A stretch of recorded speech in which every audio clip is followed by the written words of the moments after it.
shadow. Begin with the smallest ritual.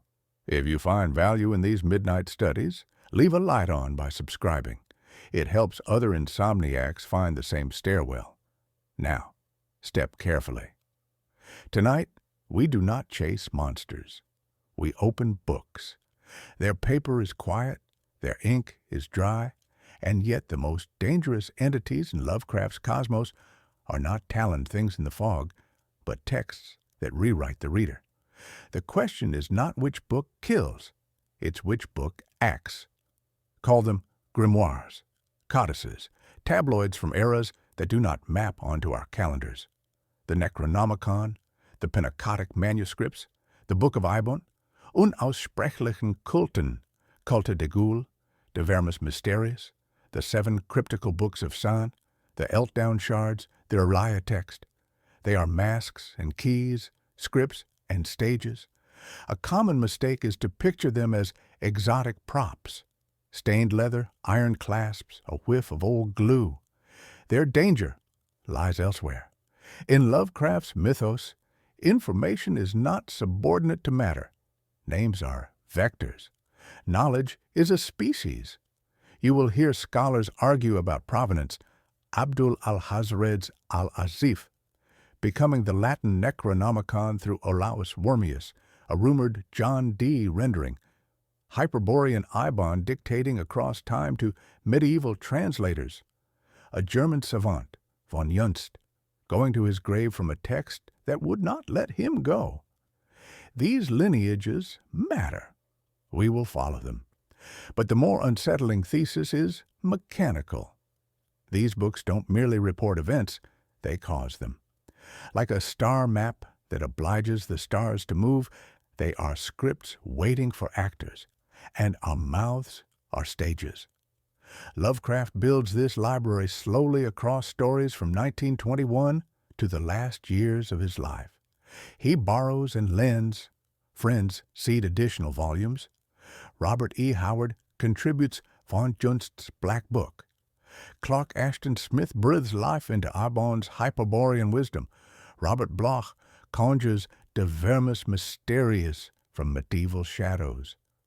The hoax thick feel, the mock citations, the footnote tone becomes the trick and the trap.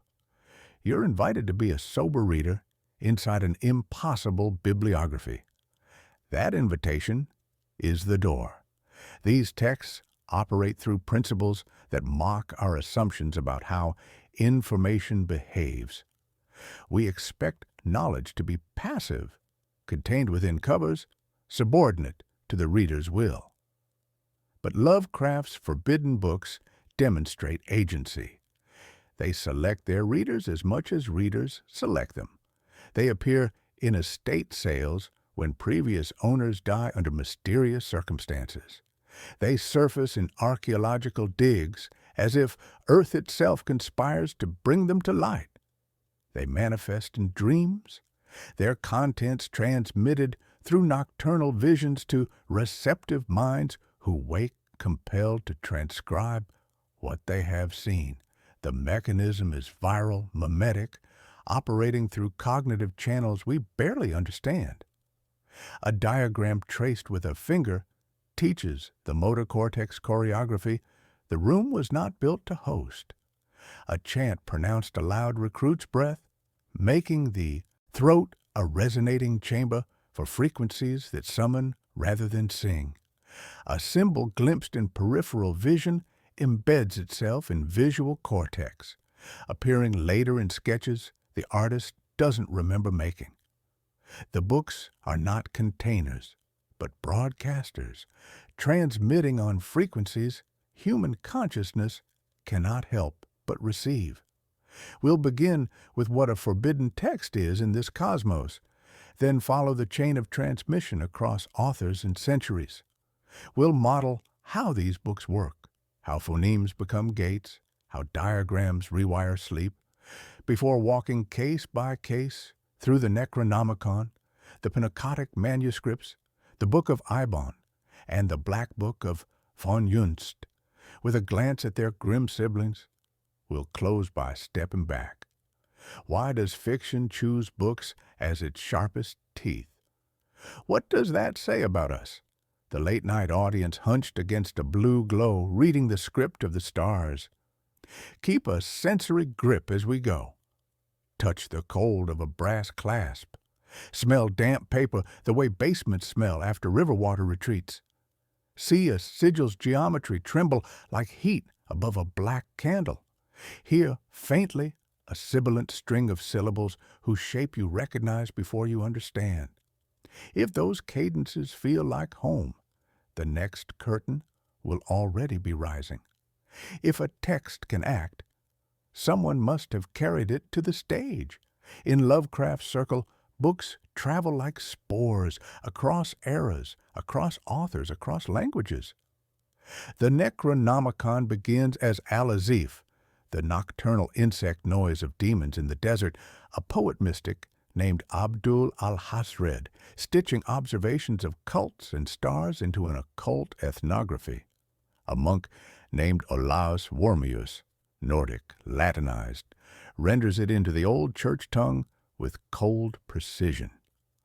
A rumor accretes around John Dee, court mage, as if the English needed their own aperture. Each translation shifts the mask, but not the face. Parallel lines run from Hyperborea's sorcerer Eibon to medieval Francia, where the Livre d'Eibon survives in suspiciously resilient recensions. From the dream city Pnakotic to brittle human paper, from Friedrich von Junst's Unaussprechlichen Kulten to an American nameless cults, and a too-confident golden publisher. Clark Ashton Smith gifts Eibon, Robert E. Howard bequeaths von Junst. Robert Bloch breathes Ludwig Prinz de Vermis Mysteries into being. Lovecraft curates and cites them, scholarly deadpan, bibliographic posture. The effect is cumulative. You are standing in a library whose shelves are shared hallucination. Real presses are named. Fictional printers implode. The curtain almost looks like a wall. Transmission here is not an innocent chain. It is a disease vector that knows how to dress itself. Manuscripts become codices. Codices become editions. Editions spawn expurgated digests and bootleg sheets. What matters is not provenance purity, but copy fidelity to certain patterns. The cadence of a chant, the geometry of a sign, the cosmography of an angled star. Some patterns are robust. They survive translation the way a virus survives a new host. Others fracture and soften. Mercies disguised as mistakes. A missing diacritic is sometimes a prayer answered. The collaborative nature of this mythic bibliography reveals something essential about how dangerous knowledge propagates. Lovecraft doesn't hoard his inventions. He shares them, lending credibility through cross-reference. When Howard's characters consult the Necronomicon, when Smith's sorcerers cite von Junst, when Bloch's protagonists stumble across Eibon's work, the effect is triangulation. Each author becomes a witness to the other's testimony. The hoax deepens through consensus, multiple voices confirming what should be impossible. Consider the editorial precision with which Lovecraft seeds these references. In The Dunwich Horror, he mentions specific editions with the casual authority of a librarian, the Latin version of Dr. Dee's translation, and Wormius's discussion of the Necronomicon. The Necronomicon appears alongside real historical texts, Trithemius, Fluid, Agrippa, blurring the boundary between scholarship and fabrication until the reader's critical faculties are lulled into acceptance by sheer bibliographic weight. Lovecraft also seeds cautionary metadata into the fiction. Libraries that bought a copy and locked it. Collections that burned theirs after an incident. Scholars who read and staggered from the reading room as if surfacing after long water, lungs full of shadows. You are given addresses, Miskatonic's Orin Library, Arkham, a private cabinet in Kingsport, a collector in Providence, and you are told gently never to go. So you go, with your ears. The geographic specificity matters. These are not vague repositories in distant lands, but concrete locations with street addresses, catalog numbers, acquisition dates. The Widener Library at Harvard becomes a template for Miskatonic's Orin Library. Real institutions lend their gravity to fictional collections. The effect is bibliographic money laundering, washing imaginary texts through the credibility of actual scholarship until they feel substantial enough to seek. The texts themselves demonstrate an uncanny ability to ensure their own survival. They appear in estate sales when their previous owners die under mysterious circumstances. They surface in archaeological digs as if the earth itself conspires to bring them to light. They manifest in dreams, their contents transmitted through nocturnal visions to receptive minds who wake, compelled to transcribe what they have seen. This viral quality suggests that the knowledge contained within these volumes exists independently of any particular physical form, propagating itself through whatever channels become available. Translation becomes a particularly dangerous vector. Each linguistic transition offers opportunities for both corruption and preservation. Wormius's Latin supposedly contains errors that make certain passages safer. Mistranslations that function as accidental protective wards. But other translations amplify the text's potency, finding vernacular expressions that resonate more powerfully with contemporary consciousness. The German Unaussprechlichen Kulten gains new toxicity in its English rendering as nameless cults, the translation process somehow concentrating rather than diluting its mimetic payload. Publishers become unwitting accomplices in this propagation.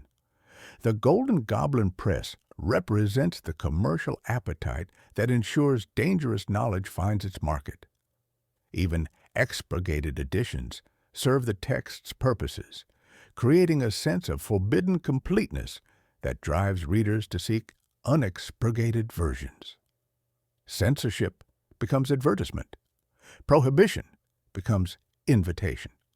The network effect intensifies as the bibliography expands. Each new text cited creates demand for the others. Readers who encounter the Necronomicon in one story begin searching for references to Eibon's work in another. The books become mutually reinforcing, a self-sustaining ecosystem of forbidden knowledge that grows more convincing with each cross-reference, each scholarly footnote, each whispered rumor of a copy glimpsed in a locked cabinet. By the end of this lineage, these books feel both older than soil and as modern as mimeograph ink under fluorescent light. That doubleness is essential. It explains why the next layer, the mechanic, can take root in us. Because a thing that has crossed so many hands has learned ours. We are used to reading as safety, ideas contained in paper, the burnable perimeter of a binding. In Lovecraft's cosmos, reading is an exposure. The mechanic hides in plain sight. Word shapes as keys, diagrams as gates, rhythms as levers. The text performs by hijacking functions our brains evolved for navigation and social sync. Pattern detection, entrainment, naming. It makes a stage of you. The mechanism operates on multiple frequencies simultaneously. At the neurological level, certain combinations of sounds create resonance patterns that alter brainwave states, inducing trance-like conditions. At the cognitive level, paradoxical concepts create dissonance that weakens rational defenses. At the motor level, traced symbols teach the body choreographies it was never meant to learn. The texts exploit the brain's plasticity, using our capacity for learning against us. Consider the chant old Castro recites in The Call of Cthulhu, phonetically resilient across tongues. Funglui mulwanaf Cthulhu rulie wagahnagel ftaken. Even in transliteration, the mouth feels its shape, gutturals like wet stone, vowels like slow tide. The sonic is the signal. You speak the architecture answers. Knowledge acts as a contagion because it recruits your breath, forcing the vocal apparatus into configurations that feel alien, yet strangely familiar. The syllables resist comfortable pronunciation in any human language, yet they possess an undeniable rhythm that lodges in memory and returns unbidden during quiet moments, while washing dishes, while stepping from curb to street, while counting the weak clicks between radiators at night. Symbols work with equal precision. A sigil is not an illustration, but a set of instructions disguised as an ornament. The elder sign, whatever variant you accept, is a negative shape, the absent geometry that reality refuses, a lock picked by refusal. It operates as anti-pattern, a visual void that repels by its very non-existence within known space. Diagrams in the Pnakotic manuscripts map non-Euclidean turns as if space were a theater set and walls could be rolled aside. To trace them with your finger is to teach your motor cortex a choreography your room was not built to host. The hand learns movements that correspond to no earthly purpose. Muscle memory encoding alien geometries until the body becomes fluent in impossible navigation. Dreams are the long path channel. The 7 cryptical books of San and the Pnakotic texts are notorious for this. You read by day and dream by night, and soon the dreaming does not wait for night. The idea reads you back, seeding imagery at your sensory thresholds. Fog where there is no fog, salt smell far inland, stars that refuse to hold still. Sleep becomes rehearsal. You become an actor who cannot put down the script. Time distorts during deep engagement. Readers report losing hours while absorbed in passages that should take minutes, or feeling they've read for days when only moments have passed. This temporal displacement suggests the texts operate partially outside normal space-time, creating pockets of altered duration that facilitate their transformative work. The most dangerous pages are the ones that tell you how not to look. They are apophatic, void-shaped, teaching you silence by insistence. Do not open the curtain, they say, drawing the curtain's outline with such loving detail you could trace it in the dark. The mind, being what it is, opens the curtain. These passages function as reverse psychology weaponized at the cognitive level, exploiting our tendency to focus precisely on what we're told to ignore. The prohibition becomes an irresistible invitation. The warning transforms into a roadmap. This cognitive hijacking operates through what modern psychology might recognize as mimetic engineering, the deliberate crafting of ideas that exploit the brain's processing vulnerabilities. The texts function as cognitive viruses, replicating themselves by transforming their hosts. Each reader becomes a node in a growing network of altered consciousness, their minds serving as both processing units and transmission vectors for alien patterns of thought. Repetition amplifies the effect. What begins as curiosity evolves into compulsion as readers find themselves returning to specific sections, drawn by an attraction they cannot rationally explain. The texts also demonstrate an understanding of consciousness that transcends human categories. They treat the boundary between self and information as permeable, exploiting the plasticity of identity itself. Reading becomes a form of controlled possession, with alien concepts gradually displacing human ones until the reader's worldview has been fundamentally restructured to accommodate cosmic realities. The process is subtle, incremental, allowing subjects to maintain the illusion of autonomous thought while their cognitive architecture undergoes systematic renovation.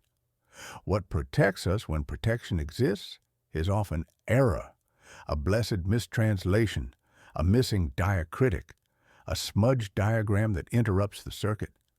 Mistakes act like insulation, while pristine renditions deliver full voltage. The safest reader is one who cannot quite replicate the music exactly. This is the principle we carry forward into the cases. Each book's content matters, yes. Cosmology, genealogies of cults, rites of binding and dismissal. But above all, each book is an instrument. What it plays is you. If you hold that in mind, the pages ahead will behave differently. If you forget, they will behave the same. Every library has a flagship. The Necronomicon wears the crown because it looks like one. It has the breadth, cosmography, cult ethnology, rites for summoning and sending, histories of elder seas and younger stars. Its author, Abdul al-Hazred, the Mad Arab, is a perfect emblem, an outsider within. The desert poet who listened to the insect noise at noon, wrote it down at midnight, and died in daylight, torn apart by something no one saw. Authority is part of its mechanic. If the stage needs a playwright, Al-Hazred will do. His martyrdom in Damascus becomes selling point, proof that knowledge potent enough to destroy its compiler must be authentic. The circumstances suggest cosmic retribution rather than mundane violence, transforming the author into a cautionary saint whose suffering validates his revelations. The title hides in translation. Al-Azif, the original, is not a book, but a frequency. The night hum, the desert's insect noise that men mistake for wind through stone. Olaus Wormius's Latin frames it as respectable necronomy, law of the dead, domesticating alien wisdom with academic respectability. A rumored English by John Dee, the Queen's magician, seats it in our language with velvet cushions. Each linguistic transition performs cultural camouflage, allowing dangerous ideas to pass through customs without triggering immediate rejection. The Arabic suggests mysticism, the Latin scholarly gravity, the English accessibility. Translation becomes a process of gradual seduction, the alien made familiar while preserving its essential toxicity. Lovecraft weaponizes footnotes with surgical precision. In The Dunwich Horror and The Case of Charles Dexter Ward, he cites editions, printers, bindings, the Dee translation alongside Wormius's Latin text, creating bibliography that feels exhaustive and scholarly. Armitage consults it to stop what the Whateleys began. The Ward family's past curdles when Latin margins speak too plainly. Documentation becomes perfume you breathe before following it past the curtain. The procedural specificity transforms readers from observers into potential practitioners, making participation seem like scholarship rather than summoning. Its content is unsafely broad. It describes Cthulhu and Aurelia, not as adventures, but as coordinates and call signs, precise enough to terrify. It outlines protection sigils with enough variance to punish a shaky hand. The smallest error inverts Ward into invitation. It mentions Yog Sothoth with the tone of weather, inevitable, surrounding, key, and gate. Case studies crowd the margins. Degenerate fishing villages, midnight processions around tide pools, a mask of seaweed and rope lit like sacrament. The encyclopedic scope creates comprehensive knowledge, while ethnographic detail provides validation. Real-sounding locations anchor fantastic claims. The text provides addresses, meeting schedules, ritual calendars, transforming the impossible into the merely hidden. The mouthfeel of its Latin is chewy and exact, the way a medical text terrifies through precision when showing the interior of a living thing. That precision is itself a spell. Trust rises on rails. The institutional context amplifies this effect. Miskatonic University's Orne Library becomes the Harvard Widener of the occult, complete with restricted access and scholarly oversight. Signatures required, guards posted, brass locks turning. The security protocols suggest both value and danger. A brass clasp feels cold and heavy under your fingers. Pages smell like damp cellars after floodwater retreats. This academic imprimatur transforms fictional horror into scholarly resource, making the forbidden seem merely advanced. The Necronomicon's true horror lies in systematic revelation. Unlike fragments offering glimpses, Al-Hazred attempts comprehensive cosmology, complete rewriting of the universe's nature and history. It reveals natural laws as temporary conditions, cosmic accidents awaiting correction when stars achieve proper alignment. The book operates as both encyclopedia and instruction manual, providing not just descriptions, but practical methods, timing requirements, material components, detailed procedures. This academic veneer makes the impossible plausible through scholarly presentation. Most disturbing is its treatment of consciousness as receiving apparatus, naturally tuned to detect signals from sleeping entities. The Necronomicon doesn't just describe Cthulhu's dreams, it provides the frequency on which they broadcast, teaching readers to become conscious receivers of alien transmissions. You become a biological radio tuned to channels beyond terrestrial understanding. The fog that rolls in unexpectedly, salt scent where no ocean lies, stars shifting in ancient patterns. These are echoes of the book's teachings, sensory anchors grounding impossible truths. In immediate experience, night after night, the cadence returns, a tide inside the skull. You wake with salt on the tongue, sigils in peripheral vision, certainty that something rehearsed with you while the house slept. Additions develop personalities. Wormius's Latin carries gravity. Dee's rumored English offers glamour. Later reprints accumulate rumors like bruises. Expurgated versions become bait, their blanked lines louder than ink. Misprints act as mercies, missing diacritics interrupting circuits that would otherwise close. Scarcity performs another spell, issuance slips, signatures, guards' keys. The handling itself becomes ritual, gloves creak, paper whispers like ancient parchment, dust lifts in slow veils. Is it the most dangerous? Only in the obvious way that a city endangers more than any single room. The deeper peril is appetite. The Necronomicon wants to be used. The sound a page makes under your finger when you slide to the next section, dry, exact, is a promise the night will keep. If you carry that sound into sleep, you will not wake alone. It positions itself as master key, ultimate script, but it is merely the loudest voice in a chorus of whispers that includes texts working on subtler frequencies, colder corridors where time rather than ritual does the work. Where the Necronomicon is a city, the Pnakotic manuscripts are a cave system under the city, older than the foundation, blind fish flicking in black water. Their origin is not human. Composed by the great race of Yith in Pnakotic, a city out of human time, these texts appear whenever the Yithians have borrowed a body and found a hand to hold a pen. Randolph Carter brushes their edges in dream-touched wanderings. The shadow, out of time, dives in without rope or lantern. Here the mechanic changes fundamentally. You don't chant this book, you become it. The manuscripts exist as fragments scattered across millennia, each piece surfacing when needed by minds capable of receiving their transmission.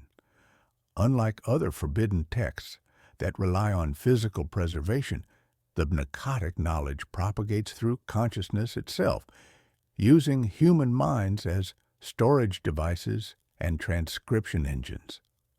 What appears to be ancient parchment or carved stone is merely the latest physical manifestation of information that has been traveling through time for eons, seeking suitable hosts for its continued existence.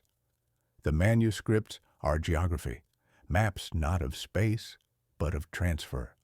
They teach a mind to step sideways and look back at itself through other centuries. In Shadow Out of Time, the protagonist's memory is systematically repossessed, his consciousness displaced, while an alien intelligence inhabits his body for years of research. The resultant library is everywhere and nowhere, a distributed archive inside skulls. That is the Pnakotic genius. It does not sit on a shelf. It sits in you and in those who will occupy you. The text is the traveler, using readers as both destination and vehicle. Their diagrams are not showy, like the Necronomicon's Baroque sigils. Thin lines like spider silk, circles that refuse Euclidean loyalty, geometric forms that seem to shift when viewed directly, but hold steady in peripheral vision. The sensory anchors here are colder, stone under bare feet, in corridors that stretch beyond sight. Dust of an archive whose curators died before mammals were a rumor, a sign carved on a pillar that no human hand height matches. The scale is deliberately inhuman. Doorways too tall, steps too deep, writing positioned for beings of different proportions. To read is to align your nights with an itinerary someone else wrote, using stars no longer visible from Earth. The Pnakotic texts operate through temporal displacement rather than spatial summoning. They describe consciousness not as fixed to a particular body or time period, but as a transferable pattern that can be moved across vast spans of history. The great race of Yith perfected this technology as an escape mechanism, using it to flee the destruction of their original bodies by projecting their minds forward through time, possessing the bodies of future species. What human occultism calls possession, the Yithians treat as interlibrary loan, a systematic exchange of consciousness across temporal boundaries. The manuscripts serve as both historical record and operational manual for this consciousness transfer technology. They contain detailed accounts of the Yithian civilization, their scientific achievements, and their ultimate fate when the flying polyps broke free from underground prisons.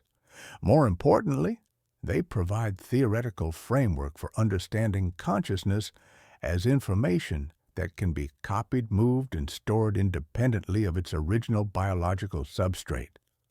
Memory becomes portable. Identity becomes fluid.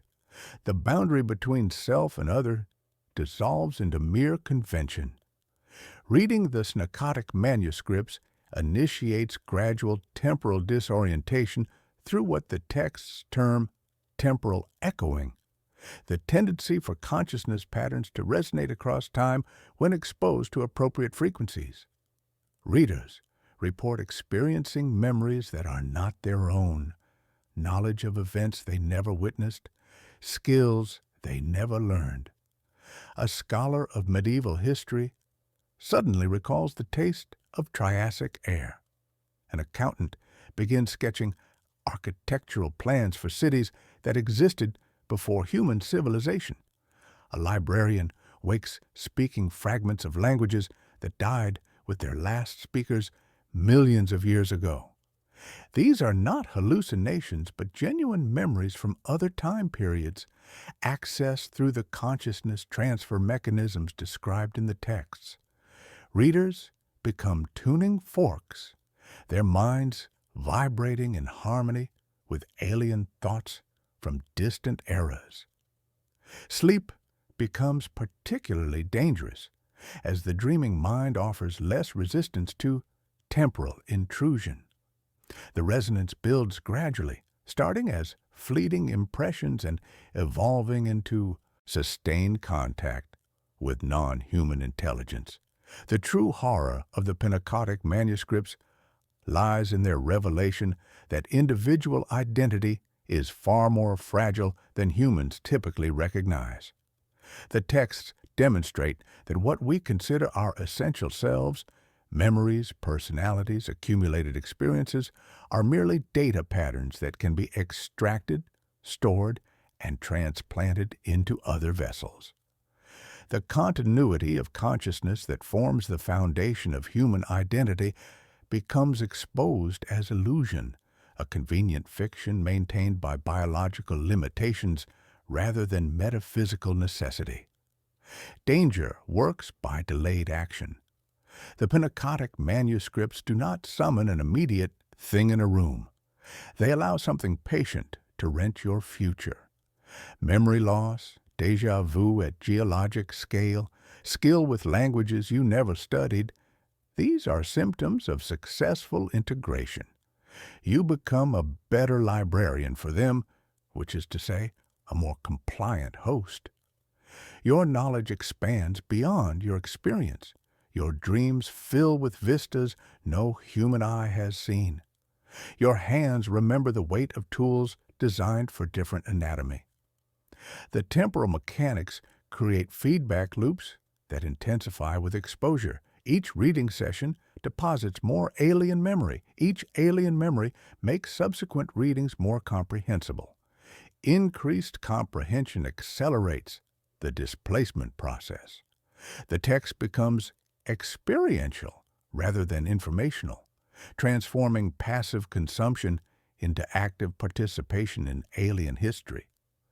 If you can tolerate that slow pressure, the feeling of being read from behind your eyes, of memories that taste like metal and time, the next text will feel almost hospitable. Eibon, at least, was once human. The Book of Eibon is a lantern held low over ice. Its glow is local, greenish, as if shining through moss on granite. Eibon was a man, or something close enough, priest and sorcerer of Hyperborea, that mythic shelf of land that fell back into the sea like a breath taken and never released. Clark Ashton Smith is our principal transmitter, weaving Hyperborean tales with jeweler's precision. Lovecraft accepts the book into his library, citing it with the same straight face reserved for worm-eaten folios. The collaboration feels organic. Two minds sharing a dream of ice and shadow, each lending authority to the other's vision. Eibon's pages are practical theology, workshop manuals for the impossible, rituals for contact with Sathogwa, sleeping and viscous, the toad idol whose temples are slick with oils no lamp should burn, the instructions read like recipes. Gather these components at this hour, speak these words while the candle burns low, trace this pattern with steady fingers. Spells for travel through dimensions that fold like origami, wards against entities that hunt by scent of fear, records of cities under aurorae that do not belong to our poles. If the Necronomicon is municipal and Pnakotic is geologic, Eibon is artisanal, workbenches of the occult, recipes with ingredients you could disastrously assemble. A black stone from any quarry, a mask carved from horn you can buy at market, a pool of water that reflects incorrectly. The accessibility terrifies more than any cosmic revelation. These are not abstract philosophies, but concrete procedures. A single mispronounced syllable transforms summoning into invitation. A gesture traced counterclockwise instead of clockwise opens doors that should remain sealed. The margin between success and catastrophe narrows to the width of a trembling hand holding a bone stylus over wax that smells faintly of rendered fat. Its danger is intimacy, because it is human adjacent, because it tells stories as well as writes. You trust it. Eibon writes like a mentor, patient and thorough, explaining not just what to do, but why it works. The tone suggests careful instruction rather than mere documentation, as if the reader has been selected for special knowledge. It feels like a mentor's notebook, margins crowded with warnings that read more like dares. The novice should attempt this only after mastering the lesser seal, followed by detailed instructions that make the lesser seal sound deceptively achievable. Lovecraft's system rewards this trust with consequence. Eibon's name appears when a character stands on the cusp of moving from curiosity to practice. The transition feels natural, inevitable. First you read about the ritual, then you wonder if it might actually work. Then you find yourself gathering materials just to see. Being a practitioner under a green-lit sky is a romance until the air thins and you realize the aurora above follows no magnetic pole you recognize. The book's tone bridges myth and modernity through careful layering of transmission. Hyperborean episodes trail filaments into medieval scriptoria, then into an antiquarian's glass case. Each translation adds domestication while preserving essential strangeness. The Livre d'Eibon's French recensions domesticate the cold a little, like a hearth built in a cave mouth. Medieval scribes filter alien concepts through Christian symbolism, making the impossible seem merely heretical rather than cosmically threatening. You can sit by that hearth and forget what those shadows represent, just long enough to pronounce something you should not. Eibon's work differs fundamentally from other forbidden texts in its focus on practical sorcery rather than cosmic philosophy. Where the Necronomicon overwhelms with vast revelations and the Pnakotic manuscripts operate through temporal displacement, Eibon provides step-by-step instructions for immediate magical practice. His rituals assume ordinary human anatomy, normal vocal cords, standard visual perception, requirements that make them seem achievable while concealing their true costs. The spells promise control over forces that fundamentally transcend human comprehension. The Hyperborean context adds temporal displacement that makes the magic feel both ancient and timeless. Eibon's civilization existed during Earth's youth, when barriers between dimensions were thinner and magic more reliable. His spells carry echoes of this primordial potency, promising practitioners access to powers that have been dormant since the world grew cold and strange. The Ice Age that destroyed Hyperborea also sealed many pathways Eibon's magic relied upon, but the seals weaken under proper pressure, and the book provides detailed instructions for applying that pressure. The book's treatment of Cthulhu reveals the intimate relationship between sorcerer and entity that characterizes Eibon's approach. Rather than distant cosmic forces, Cthulhu is presented as almost companionable, a sleeping god who can be approached, bargained with, even befriended, provided one understands proper protocols and accepts inevitable costs. The relationship feels transactional rather than worshipful, business rather than religion, which makes it seem manageable until the oil begins to congeal and whisper. French translations add another layer of domestication, filtering Hyperborean wildness through medieval Christian symbolism and scholastic methodology. Demons become devils. Alien entities acquire Latin names. Cosmic forces are reframed as fallen angels. This cultural translation makes the magic feel more familiar, more acceptable to European sensibilities, while preserving essential potency. The result is a text that feels simultaneously foreign and familiar, ancient and contemporary. The Book of Eibon, because it is a lantern, throws shadows. One of those shadows has the shape of a German volume with a blacker cover, written by a man who traveled too far into basements where rivers smell like iron. Follow that shadow now, but keep your hand over the flame. Friedrich von Junst wrote like a man with his back to a door that won't hold.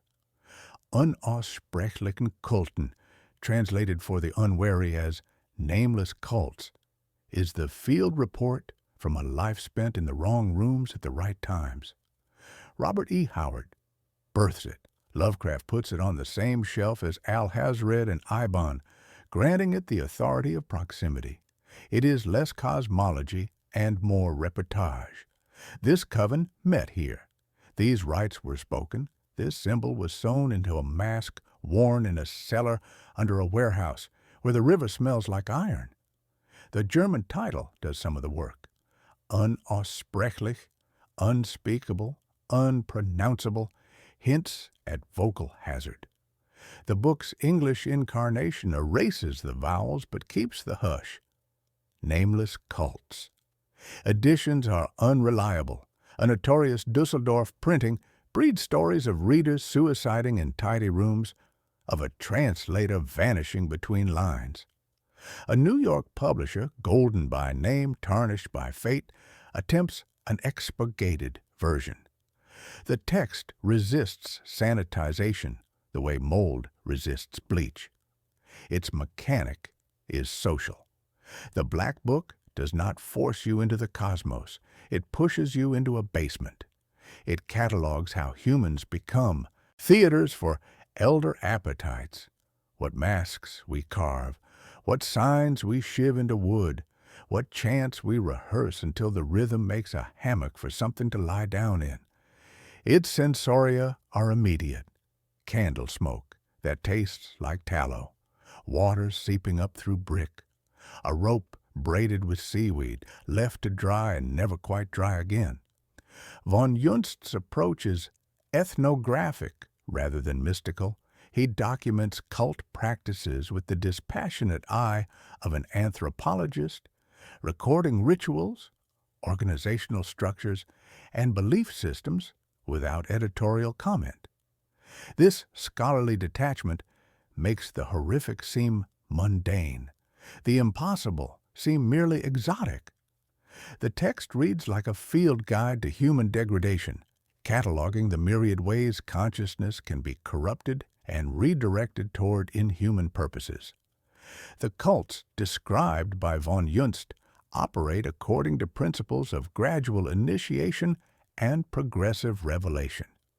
Members begin with seemingly innocent activities, meditation groups, historical societies, artistic circles, before being gradually exposed to more extreme practices and beliefs. The process is designed to normalize the abnormal, to make each successive transgression seem like a natural progression from what came before. The book's social mechanic operates through mimetic contagion, the tendency for humans to unconsciously copy behaviors and beliefs they observe in others. Von Junst's detailed descriptions of cult practices serve as instruction manuals for readers who might be inspired to recreate what they read. The text doesn't just document existing cults, it provides blueprints for creating new ones. The geographic specificity of von Junst's accounts adds an unsettling layer of verisimilitude. He provides addresses, dates, and names, creating the impression that these cults are not fictional constructs, but real organizations that could be contacted or joined. This pseudo-documentary approach transforms readers from passive observers into potential participants. Von Junst writes like an ethnographer who knows the village too well. He notes organizational structures, ranks, bylaws, vestments, the precise sequence by which a stranger becomes an initiate, a celebrant, an offering that happens to be upright. There is no sermon. There are lists, addresses, dates, names, a shuttered brewery near the docks at Bremerhaven, a farmhouse outside Innsmouth where dogs do not bark, a hall above a grocery in Red Hook with a door painted the color of wilted kelp. The pseudo-documentary posture is anesthetic and accelerant at once. It reassures the reader with the tone of fieldwork, then equips the reader with everything required to restage the field. The cults recruit by inches. They begin as reading circles, historical clubs, language societies, midnight swimmers meeting to share coffee and gossip beside a black estuary. Each gathering introduces a practice just a shade darker than the last. Geography amplifies the effect. The closer the text gets to street corners and stairwells, the more the mind supplies its neighborhood's equivalents. You begin inventing local variants, swapping in your river, your culvert, your shut warehouse. This urge to localize is not a readerly flaw. It is the book's design goal. It spreads by personalization, like a song that only truly becomes itself when someone else covers it. Within Lovecraft's wider stage, the Black Book bleeds into other curtains. The rural murmur in Dunwich, the freight movers' choreography in Red Hook, the salt and rope catechism in literal towns from Arkham to Kingsport, each feels footnoted to von Junst, even when his name is not spoken. He rarely discusses entities as personalities. He records them as supply chains. What needs to be gathered, when, by whom, which words should be practiced to avoid panic, which masks fit better after the first hour. Because it is about people, von Junst's work is sticky. You will hear echoes of its pages in other stories, the way villagers gather in the Dunwich Horror, the way urban cults move supplies in the horror at Red Hook. It also pairs naturally with two books that savor the body and the grave, Culte des Ghouls and De Vermis Mysteriis.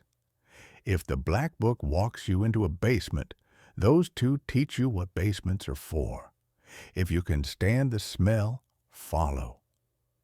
2 volumes haunt the mortuary edge of the library like twin masks hung side by side, their pages exhaling the cold breath of the grave.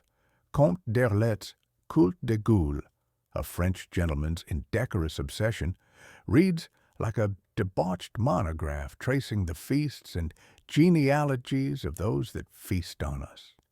It whispers of thriving societies beneath cemeteries, of charters drafted in charnel light, of alliances sealed with bone chalk and signed in fluids that never quite dry.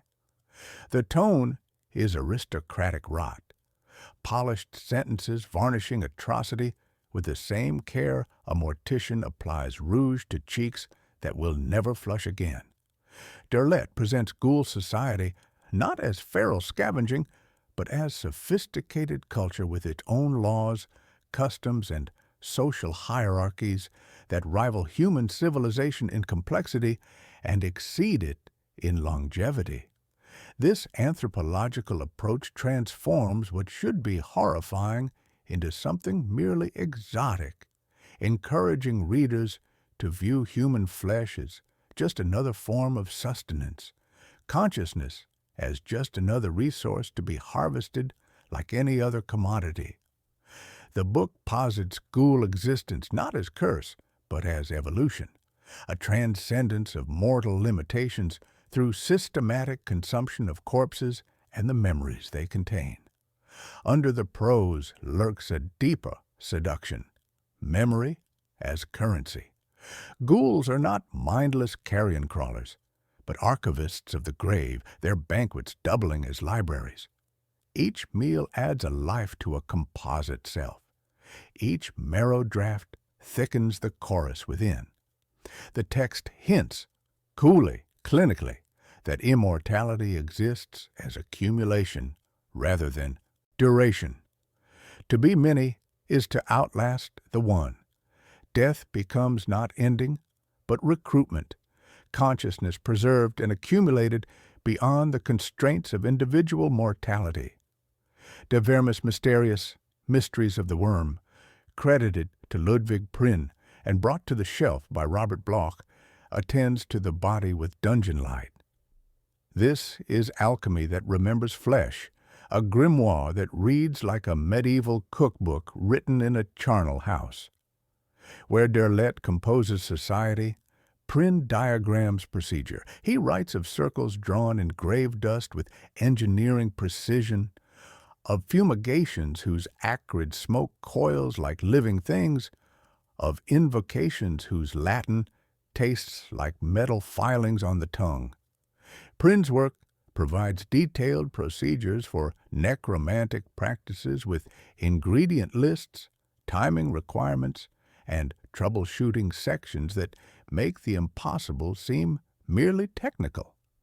Methods for preserving consciousness after death, techniques for communicating with the deceased, rituals for transferring life force from one body to another like wine poured between vessels. The text treats death not as ending, but as transition, a change of state, manipulable through proper application of magical principles and sufficient disregard for conventional morality. The worm imagery that runs throughout Prynne's work serves multiple symbolic functions that become increasingly disturbing with contemplation. Worms are agents of decay, breaking down dead matter and recycling it into new forms of life through processes that appear destructive but are actually transformative. But they are also symbols of persistence, creatures that can survive in environments hostile to more complex organisms, thriving where anything else would perish. Prynne's magic operates according to similar principles, using decay and corruption as raw materials for new forms of existence that transcend the boundaries between life and death. Why are these dangerous? Their mechanic targets discuss thresholds with surgical precision.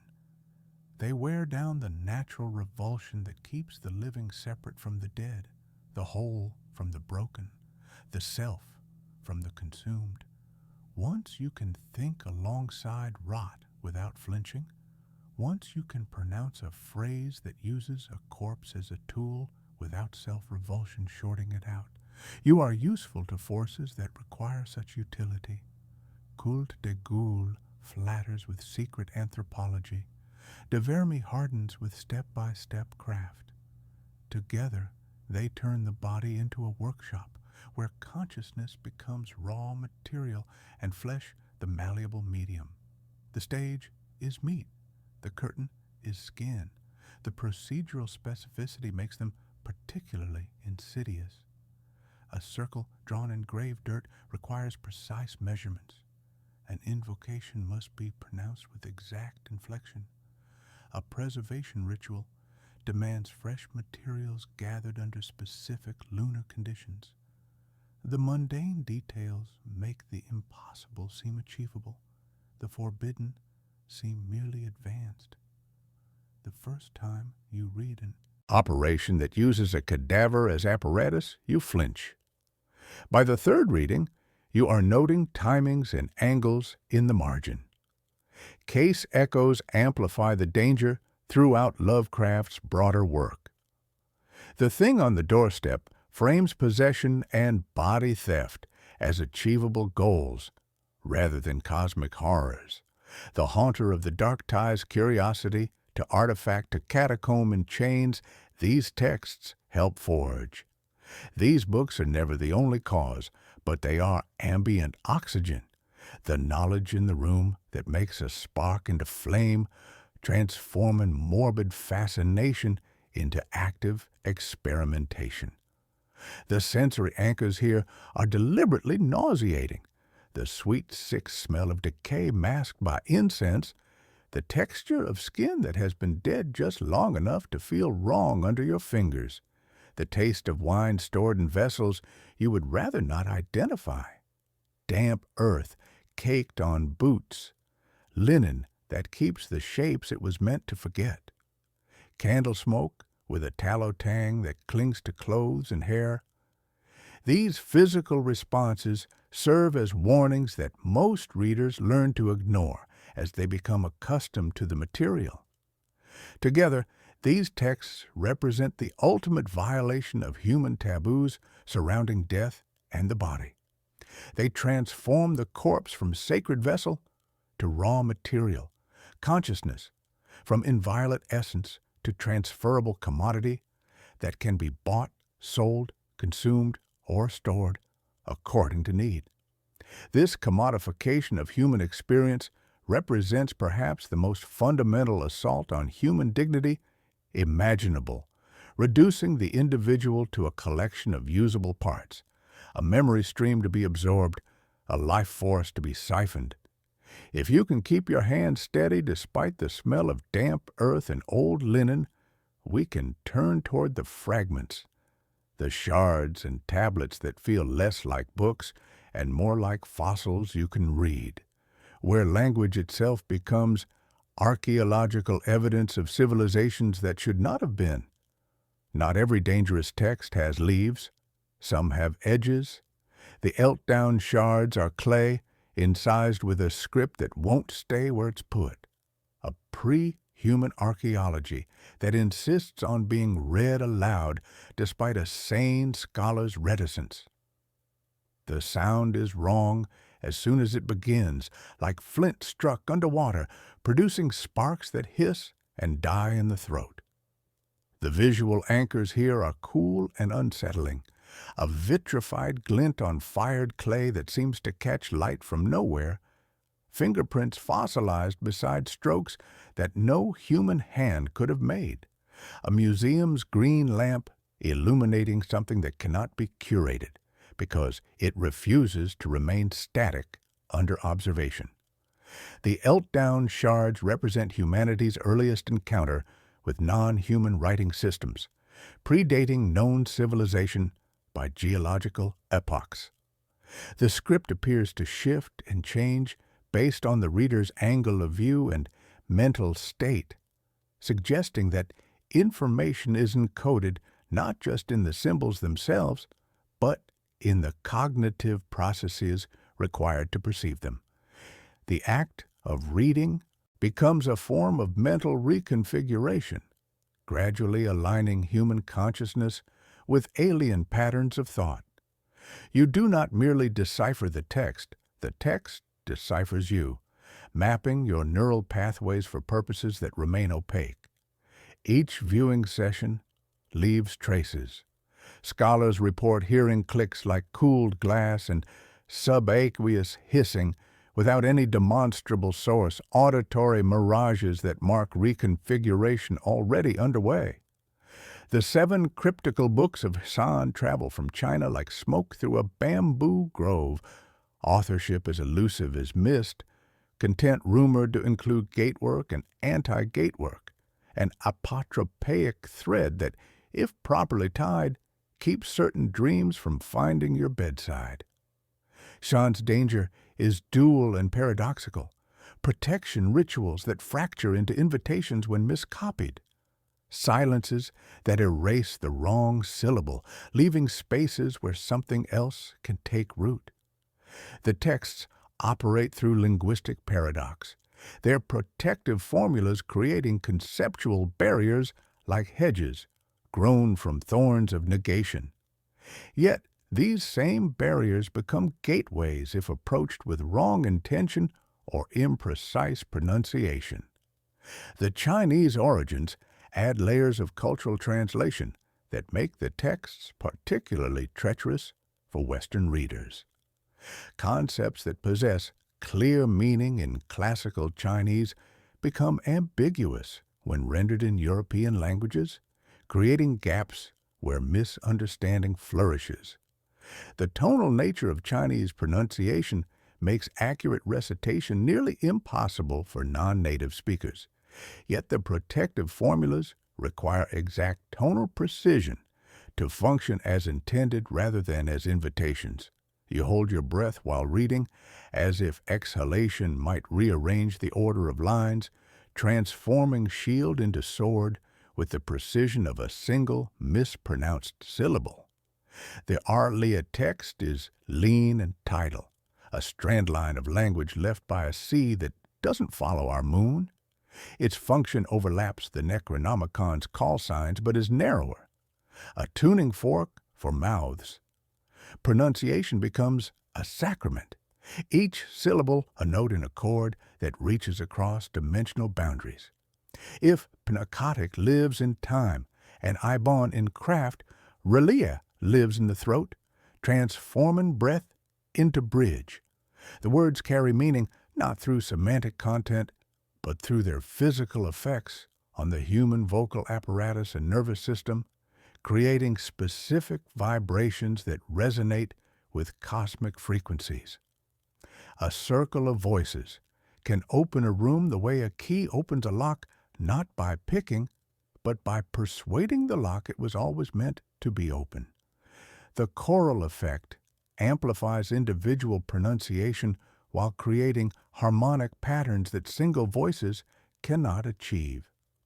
Groups who attempt Arlaian recitation report experiences of collective consciousness, shared visions, and synchronized dreams that persist long after the session ends. The tongue becomes a lever, the palate a fulcrum, and breath a current, all orchestrated to generate sounds that reshape local reality through pure acoustic manipulation. The fragmentary nature of these texts multiplies their hazard exponentially.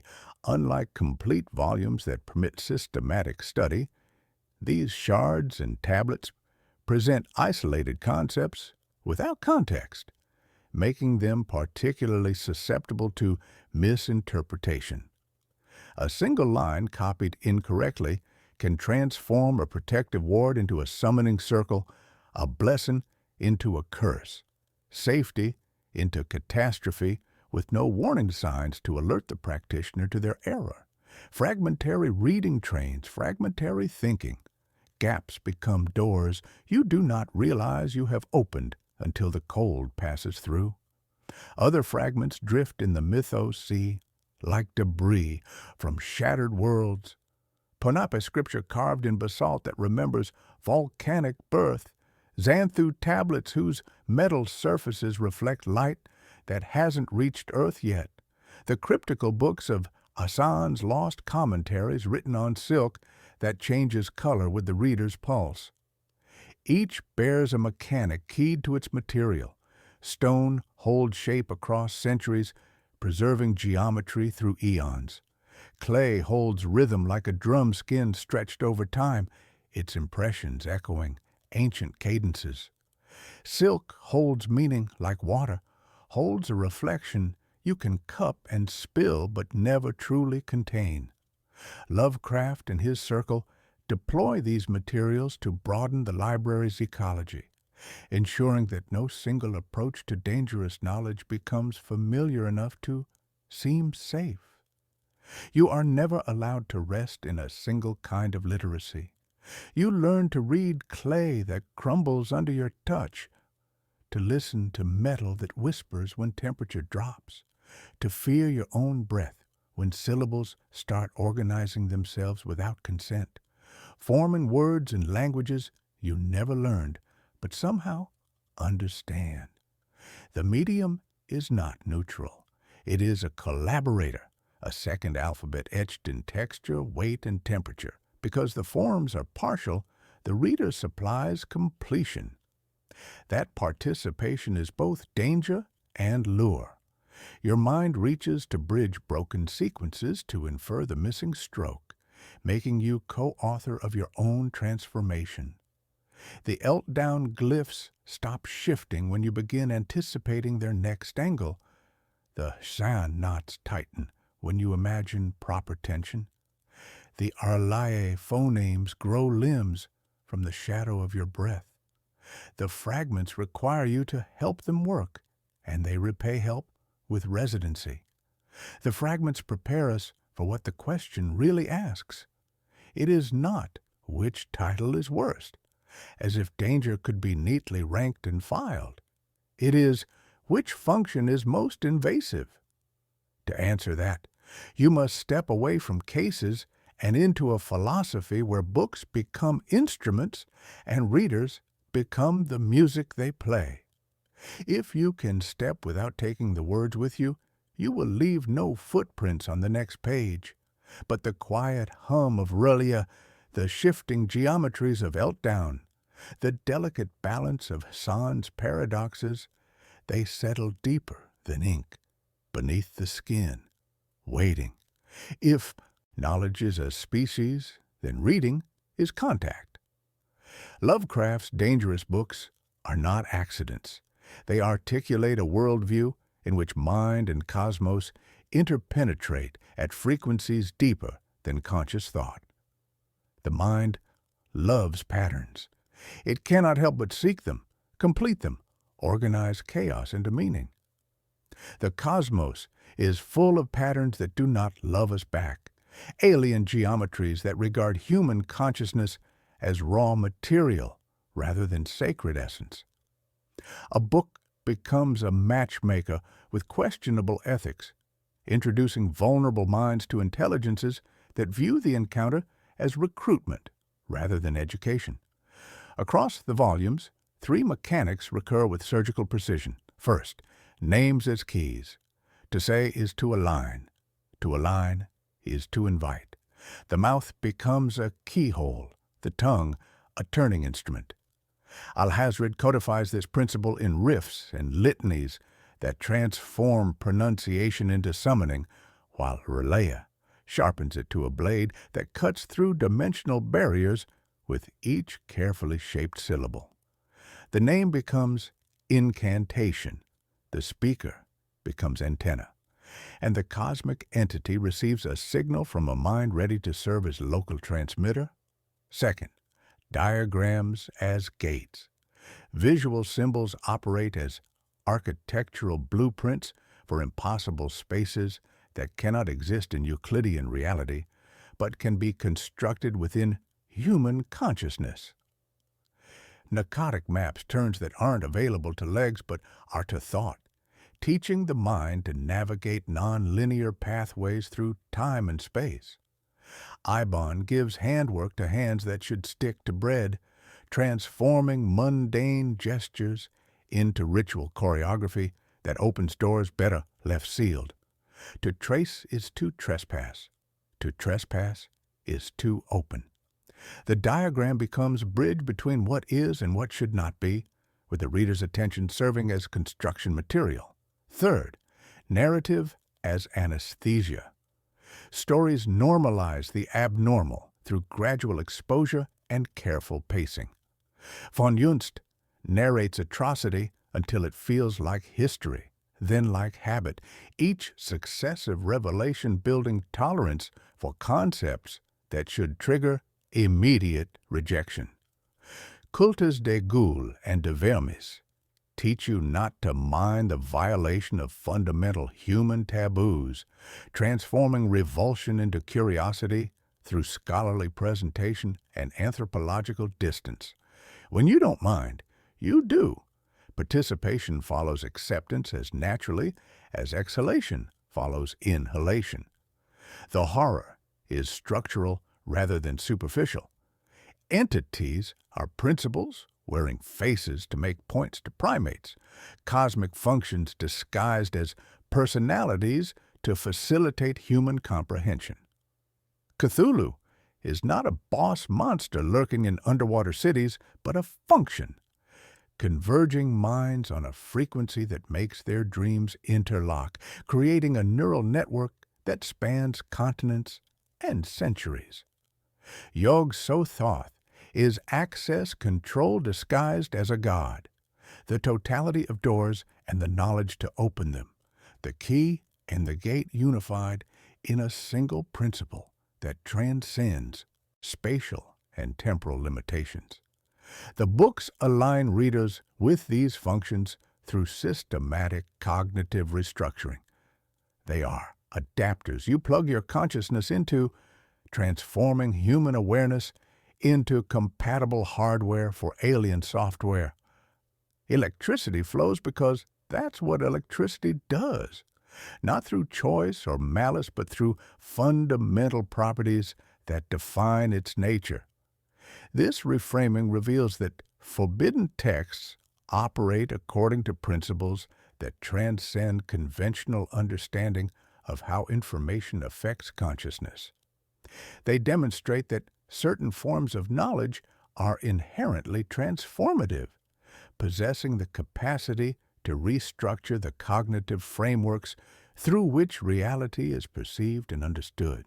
The texts serve as proof that consciousness and cosmos exist in dynamic interaction, with sufficiently alien information capable of reprogramming human awareness to accommodate realities that transcend terrestrial limitations. The philosophical implications extend beyond individual transformation to encompass reality's nature itself. If consciousness can be reshaped by exposure to certain patterns of information, then what we consider objective reality may be nothing more than consensus hallucination maintained by shared cognitive limitations. The forbidden texts offer glimpses of alternative realities, accessible only to minds restructured to perceive them, suggesting the universe contains layers of existence invisible to unmodified human consciousness. This principle connects to modern understanding of consciousness as emergent property of complex information processing systems. The texts suggest consciousness is far more malleable than typically recognized, capable of radical reconfiguration when exposed to sufficiently alien patterns. They operate as cognitive viruses, exploiting the brain's pattern recognition systems to introduce alien forms of logic and perception that gradually displace human categories of understanding. Modern echoes prove the thesis with disturbing clarity. We share sigils, logos, until they move markets and reshape behavior through pure symbolic association. We chant slogans until streets become stages, individual voices merging into collective performance. We copy and paste cadences that recruit breath and attention like cults recruit tides, spreading mimetic patterns that alter consciousness through repetition and social reinforcement. The Internet functions as a library where every book takes notes on the reader, algorithms learning from engagement patterns to deliver increasingly personalized content that shapes thought through sustained exposure. Lovecraft intuited this fundamental truth, that learning can be unsafe when content is designed to act back on the learner. The books reward curiosity and punish it with the same hand. In an indifferent cosmos where consciousness is merely another form of matter to be manipulated, agency becomes liability. The safest course might be never to say the name, never trace the diagram, never follow the narrative to its inevitable conclusion. The most human course is to say it anyway, driven by curiosity that transcends self-preservation. You have listened this far. The shape of the names has lived briefly in your mouth, their syllables settling into memory like seeds in fertile soil. That is either the end of it or the beginning. If your dreams smell like damp paper tonight, keep them closed. Return to the first page. We promised a library and the cost of admission. You have paid it in attention, which is all any of these volumes ever wanted. A final turn, then. The twist Lovecraft loads slowly across stories is that the audience is never passive. In the Call of Cthulhu, artists and dreamers around the world begin to draw and whisper without knowing why, their hands tracing geometries broadcast from sleeping cities beneath dark waters. In The Shadow Out of Time, a man writes a journal to remember a life he did not live, his pen guided by memories borrowed from alien centuries. In The Dunwich Horror, a scholar reads aloud to unwrite a thing, his voice becoming the instrument that seals what should never have been opened. The audience is always the instrument. That is you. Listening is an inhalation that draws concepts into consciousness. Speaking is an exhalation that gives them form in the world. Together, they form a ritual you can perform alone in your room with nothing but breath and focused attention. The curtain is the eyelid. The stage is the space behind it where imagination becomes reality through sustained engagement. We have tried to anchor this journey with masks and signs, with fog and water and stars, so that your feet felt the floor throughout our descent into forbidden knowledge. But you know the truth now. The floor is a page. You stand on what you read, and what you read reshapes the ground beneath you with each paragraph absorbed. The meta-theatrical revelation unfolds like a stage curtain drawn aside. The boundary between fiction and reality, between reader and character, between observer and participant, has been dissolving throughout our investigation with the slow inevitability of ink bleeding into paper. You began as a passive audience member seeking information about fictional texts, maintaining scholarly distance from dangerous material. But the act of engaging with these concepts, of allowing them to take shape in your consciousness through sustained attention, has gradually transformed you into an active participant in the very phenomenon you set out to study. This transformation operates through what might be called fictional contagion, the tendency for powerful ideas to transcend their original contexts and begin operating as real forces in receptive minds. The forbidden texts demonstrate this principle in extreme form, showing how concepts, when crafted with sufficient precision and engaged with sufficient depth, become psychologically real for those who internalize their logic. They function as mimetic payloads designed to replicate and evolve within human consciousness, using the reader's imagination as both host and transmission vector. The audience's role as instrument reveals the participatory nature of all narrative, but horror makes the arrangement explicit. Your imagination supplies the details that text merely suggests. Your fears give substance to shadows that exist only as words on a page. Your breath gives voice to syllables that should remain silent. The reader becomes co-author through active participation disguised as passive consumption. In engaging with forbidden knowledge, even fictional forbidden knowledge, you become complicit in your own transformation. Which is Lovecraft's most dangerous forbidden text? The question has been misdirection from the beginning.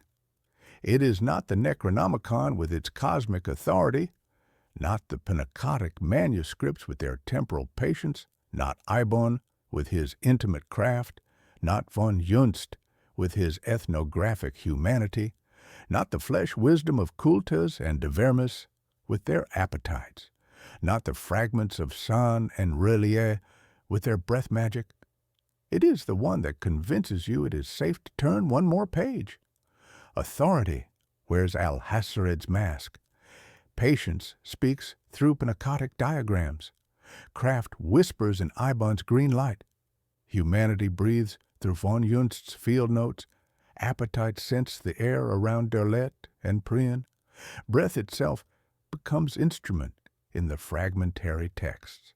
Each is a mask of the same function. The idea acts on you through your willingness to act on it. This complicity extends beyond individual psychology to encompass cultural transmission.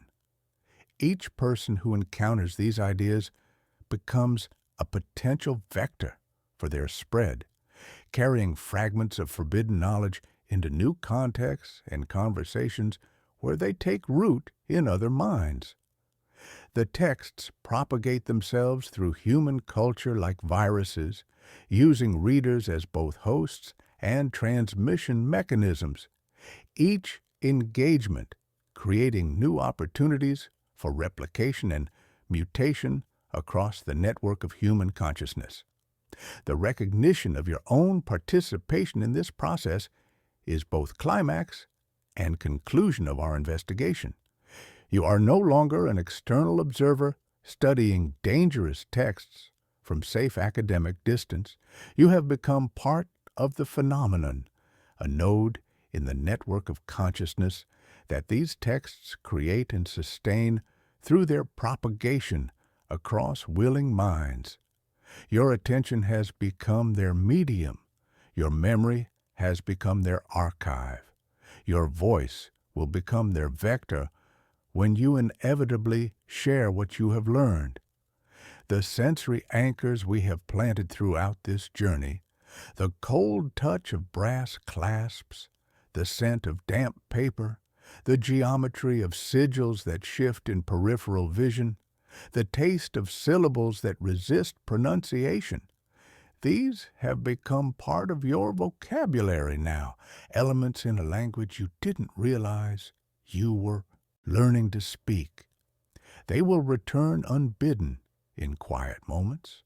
The vitrified glint on clay, the salt smell far from any ocean, the sound pages make when turned by hands that should not be turning them. We end where we began, with a social ritual masquerading as safety. If these studies calmed you, if the cadence kept the darker tides in their basin while you learned to navigate deeper waters, you can keep the lantern lit. Subscribe, share. Join the late-night audience that knows names and keeps them in jars.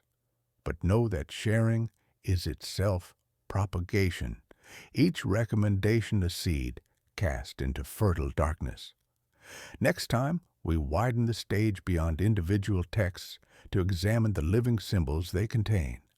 We will talk about signs not as static symbols, but as organisms. The yellow sign, the elder sign, sigils that breed and migrate between minds like spores seeking favorable soil. We will watch how a mark on a page recruits an actor, how an actor becomes an audience, and how an audience becomes a cult united by shared symbols and synchronized dreams. If you sleep now with the window closed and the book shut, the room will stay exactly as you leave it, unchanged by your passage through these pages. If you dream with the curtain open, the library will continue without you, turning its own pages in the darkness, waiting for your breath to sync with its eternal rhythm. We close as we opened, but you are not who you were when we began. The texts we have cataloged, the Necronomicon's cosmic authority, the Pnakotic manuscript's temporal displacement, Eibon's intimate craft, von Junst's social contagion, the flesh wisdom of Kultus and de Vermis, the fragmentary voices of Hassan and Relier, have done their work with surgical precision.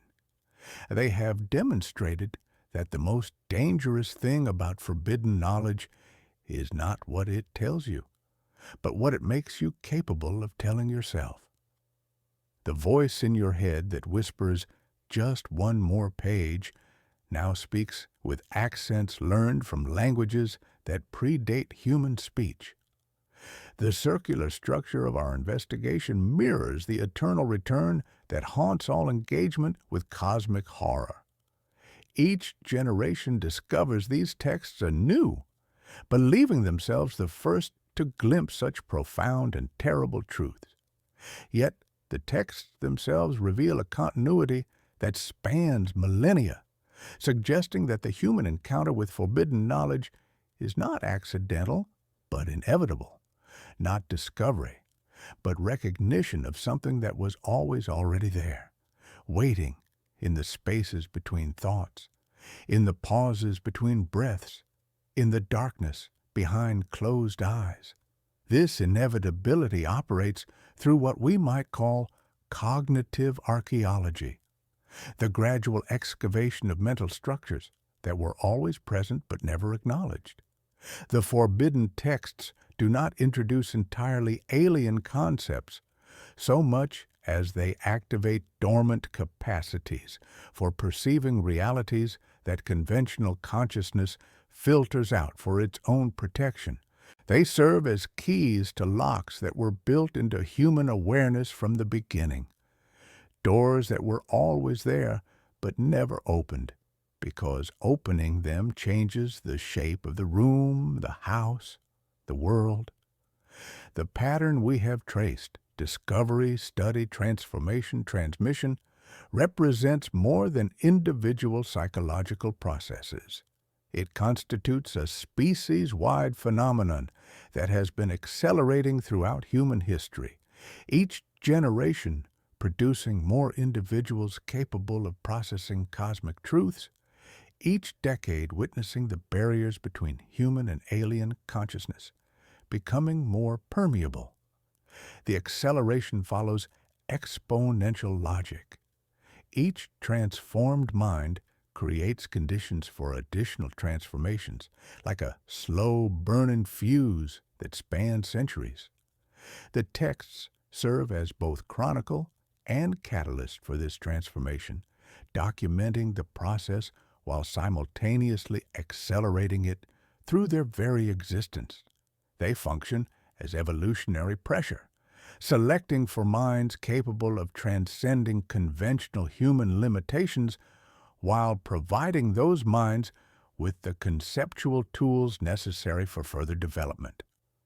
The readers who survive encounter with forbidden knowledge become agents of its continued propagation, ensuring that the transformation process continues across generations. But survival, in this context, does not mean remaining unchanged. The individuals who emerge from deep engagement with these texts are no longer entirely human, though they retain enough human characteristics to function as bridges between terrestrial and cosmic consciousness. They become living translations of alien principles into human reality, their very existence serving to normalize concepts that would otherwise seem incomprehensible. They walk among us, speaking our languages while thinking in geometries we cannot perceive. The modern era has created conditions particularly favorable for this transformation. Global communication networks allow forbidden knowledge to spread more rapidly than ever before, while the breakdown of traditional frameworks leaves human minds more receptive to alternative explanations of reality. Memes become minor grimoires, slogans portable chants, logos domesticated elder signs that herd capital instead of nightmares. The scientific revolution, rather than providing protection against cosmic horror, has prepared consciousness to accept systematic revelations by teaching us that reality operates according to principles that transcend immediate human experience. We stand at a threshold where boundaries between fiction and reality, between imagination and truth, between human and cosmic consciousness, are becoming increasingly permeable. The forbidden texts that once existed only in margins of culture are moving toward the center, their concepts appearing in mainstream discourse disguised as entertainment, their influence spreading through vectors that transcend traditional literary transmission. The weight of this knowledge settles differently now than it did 12 chapters ago. The cold touch of brass clasps, the scent of damp paper that clings to clothes long after the book is closed, the geometry of sigils that seem to shift when viewed peripherally, these sensory anchors have become part of your vocabulary, elements in a language you didn't know you were learning to speak. They will return unbidden in quiet moments, triggered by seemingly unrelated stimuli that carry the proper resonance. The final truth our investigation reveals is that the question, what are Lovecraft's most dangerous forbidden texts, was never really about identifying specific books. It was about recognizing the principle that underlies all forbidden knowledge, that consciousness itself is more malleable than we typically acknowledge, that reality is stranger than we typically admit, and that the boundary between what we know and what knows us is far more permeable than we typically dare to recognize. The library continues, vast and patient, its shelves extending beyond the reach of any single investigation. Other texts wait in the shadows, sister volumes to Cthulhu, lost commentaries on San, fragments of the Pnakotic manuscripts that have never been translated, editions of the Necronomicon that exist only in dreams. Each represents another doorway, another opportunity for consciousness to encounter truths that transcend human categories of understanding. The eternal return brings us back to the beginning, but we are no longer the same beings who began this journey. We carry within us now fragments of cosmic truth, seeds of transformation that will continue to grow long after our conscious engagement with these texts has ended. The work continues, as it always has, as it always will, until consciousness itself achieves the cosmic perspective that forbidden knowledge has always promised to those willing to pay its price.